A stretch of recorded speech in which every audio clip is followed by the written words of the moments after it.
Vous vous en souvenez, avec la vidéo 2007, je vous avais montré les dégâts occasionnés à la collection de Jean-Claude Nouguier après le passage du cyclone Dean.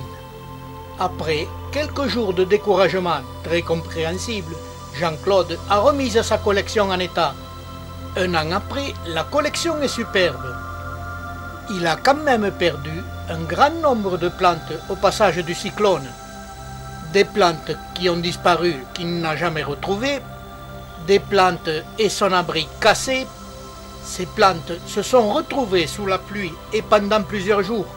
Et par la suite, de nombreuses plantes ont pourri. Quelques mois après, un autre phénomène est apparu. Ce sont ces plantes jaunes sans chlorophylle.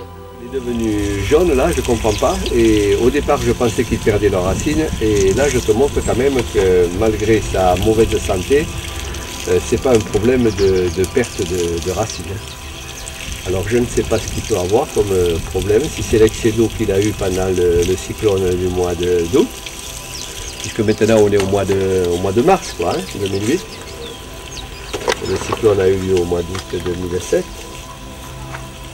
Mais par contre, je remarque que la terre, c'est du béton qu'il a autour, quoi. J'ai du mal, même avec l'eau, à le nettoyer.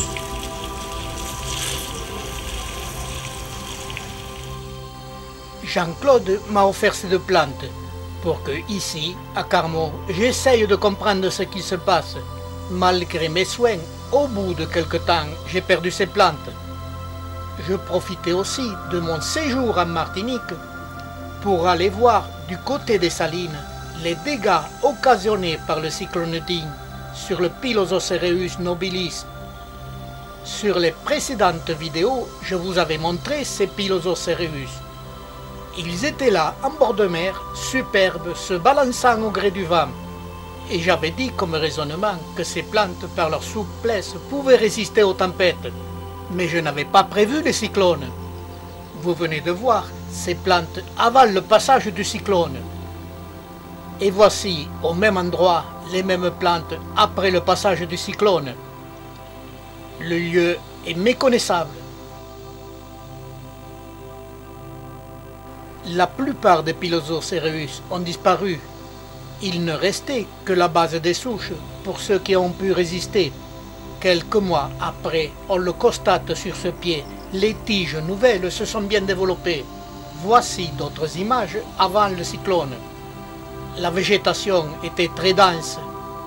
Avec tous ces buissons et ces Pilosocereus, on ne pouvait pas approcher le bord de mer.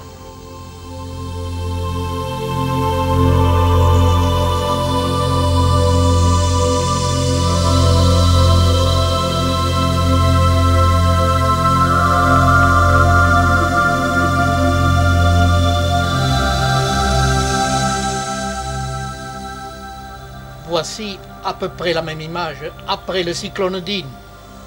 Le bord de mer est un véritable désert. Et il faudra des années pour que la végétation reprenne ses droits.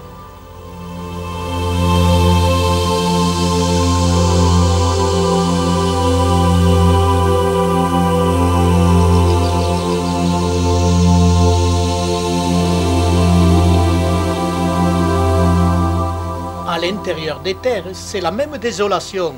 Tous les Pilosocereus ont été acheminés.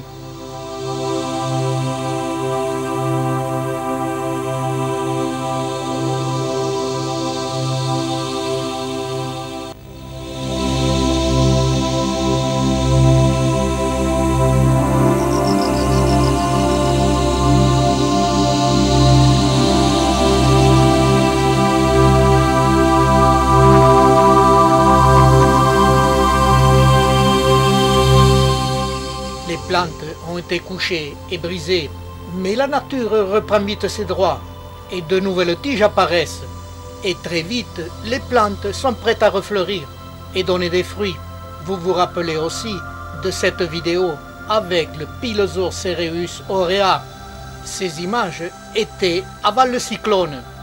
Pendant quelque temps, j'ai recherché cette plante pour voir les dégâts occasionnés par le cyclone.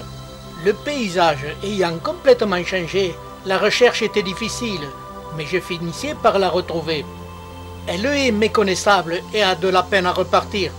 Malgré les gros dégâts faits sur ces plantes par le cyclone Ding, nous venons de voir